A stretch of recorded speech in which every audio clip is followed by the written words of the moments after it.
Welcome to village cooking style. இன்னும் நம்ம சேனலை சப்ஸ்கிரைப் பண்ணாதவங்க சப்ஸ்கிரைப் பண்ணுங்கள். இன்றைக்கி நம்ம பார்க்க போகிற ரெசிபி 6 டேஸ் தோசை.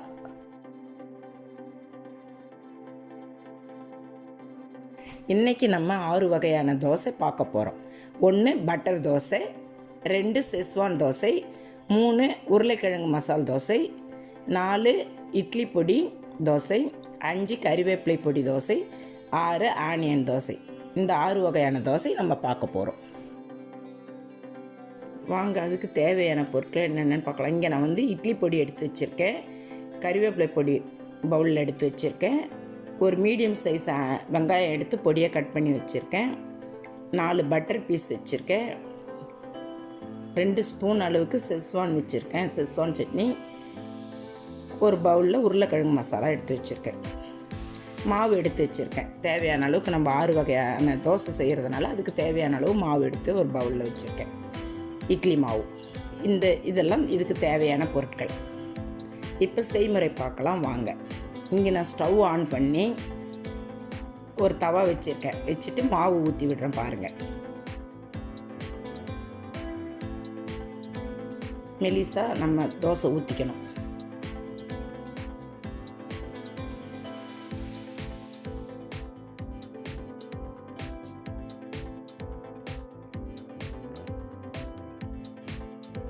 சுற்றி லைட்டாக ஆயில் விட்டுக்கணும். சுற்றி லைட்டாக ஆயில் விட்டால் நம்மளுக்கு நல்லா செவந்து வரும் தோசை. லைட்டாக விட்டால் போதும். இப்போ ஒரு பக்கம் வெந்த உடனே மறுபக்கம் திருப்பி போட்டிருக்கேன்.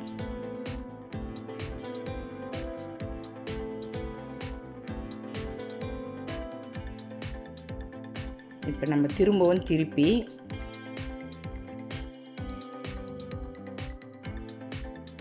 இதில் உருளைக்கிழங்கு மசாலா வச்சு நான் மடித்து விட போகிறேன்.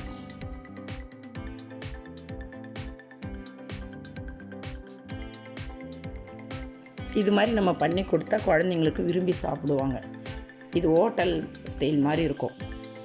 இப்போ நம்மளுக்கு ஒரு டேஸ்ட் தோசை ரெடி ஆகிடுச்சு. உருளைக்கிழங்கு மசாலா தோசை ரெடி ஆகிடுச்சு.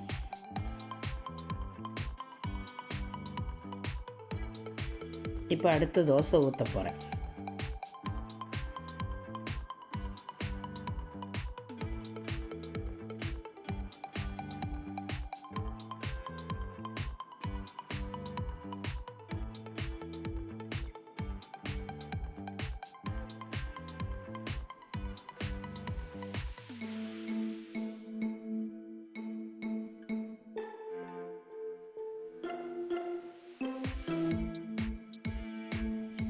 இப்போ நான் செஸ்வான் சட்னி வைக்கிறேன் பாருங்கள். அதில் இதை வச்சு நம்ம நல்லா எல்லா இடமும் தடவி விடுறேன்.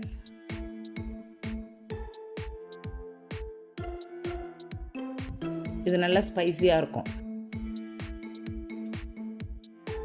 இதுவும் நல்ல வித்தியாசமான டேஸ்ட்டில் நல்லா ஸ்பைஸியாக நல்லாயிருக்கும் சாப்பிட்றதுக்கு. இப்போ இதை எடுத்து மடித்து எடுத்துக்க வேண்டியது தான். இப்போ 2வது தோசையும் ரெடி ஆகிடுச்சு. செஸ்வான் தோசையும் ரெடி ஆகிடுச்சு. இப்போ 3வது தோசை ஊற்ற போகிறேன்.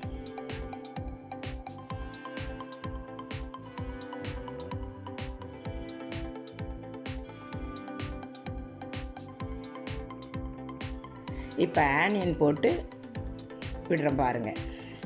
எல்லா இடத்துலையும் ஆனியன் ஸ்ப்ரெட் ஆகிற மாதிரி போடுறேன் பாருங்கள். இது ஆனியன் தோசை.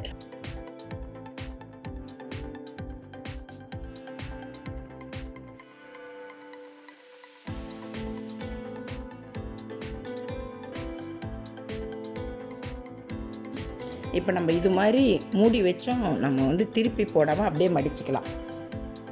இதை இப்போ பாருங்கள், மூடி வச்சோம், ஆனியன்லாம் கொஞ்சம் பாயில் ஆகிருக்கு. நம்ம இப்போ இதை அப்படியே மடிச்சுக்கலாம்.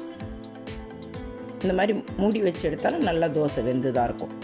இப்போ நம்மளுக்கு 3 வகையான தோசை ரெடி ஆகிடுச்சு. மசால் தோசை, செஸ்வான் சட்னி தோசை, ஆனியன் தோசை. இப்போ 4வது ஊற்றி விடுறேன் பாருங்கள்.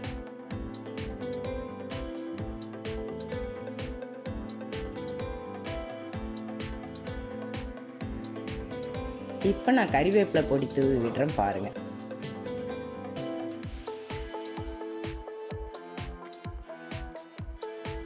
கருவேப்பிலை பொடி தோசையும் ரொம்ப நம்மளுக்கு டேஸ்ட்டாக இருக்கும்.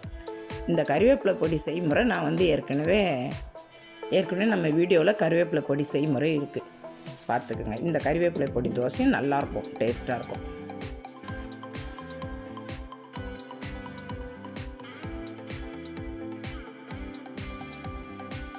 இப்போ நம்மளுக்கு 4வது தோசையும் ரெடி ஆகிடுச்சு. கருவேப்பிலை பொடி தோசையோடு நம்மளுக்கு 4வது தோசை ரெடி ஆகிடுச்சு.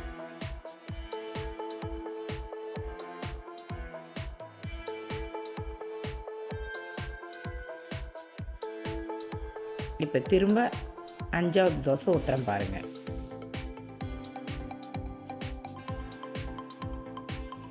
இப்போ நான் இது மேலே, இந்த தோசை மேலே பட்டர் போட்டு விடுறேன். இது ரொம்ப ரொம்ப டேஸ்ட்டாக இருக்கும். நம்ம பட்டர் போட்டு செய்கிறதுனால ரொம்ப டேஸ்ட்டாக இருக்கும். பட்டர் 2 பீஸ் எடுத்து நம்ம இந்த மாதிரி இது மேலே வச்சுட்டோம்னா அது மெல்ட் ஆகி நல்லா எல்லா இடத்துலையும் அது ஸ்ப்ரெட் ஆகி. இப்போ நம்ம மூடி வச்சுட்டு, இப்போ நல்லா செவந்துடுச்சு பாருங்கள். தோசை நல்லா செவந்து இருக்கிறது நம்மளுக்கு நல்லா தெரியுது பாருங்கள். இப்போ நம்ம மடித்து எடுத்து சர்வ் பண்ணிக்கலாம். திருப்பி போடணும்னு இல்லை, நம்ம மூடி வச்சு செய்கிறதுனால நம்ம அப்படியே மடித்து எடுத்துக்கலாம். நல்லா வெந்துட்டுருக்கோம். இப்போ 5வது தோசையும் ரெடி ஆகிடுச்சு. இப்போ மறுபடியும் 6வது தோசை ஊற்றி விடுறேன். இது பொடி தோசை, இட்லி பொடி தோசை. நம்ம நார்மல் இட்லி பொடி வச்சுருக்கோம் இல்லைங்களா, அந்த தோசை. நம்மளுக்கு இது கொஞ்சம் ஸ்பைஸியாக இருக்கும்.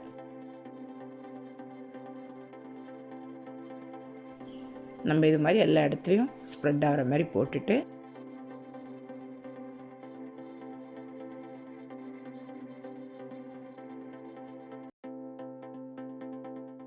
இப்போ நம்ம மூடி வச்சிடணும்.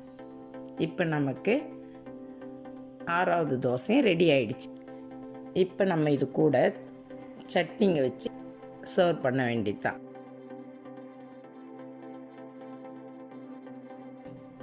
இங்கே நான் வந்து கொத்தமல்லி சட்னி வச்சுருக்கேன், கார சட்னி வச்சுருக்கேன், உருளைக்கிழங்கு மசாலும் கொஞ்சம் வச்சுருக்கேன். 6 தோசை வச்சுட்டு நான் 3 வகையான சட்னி வச்சுருக்கேன்.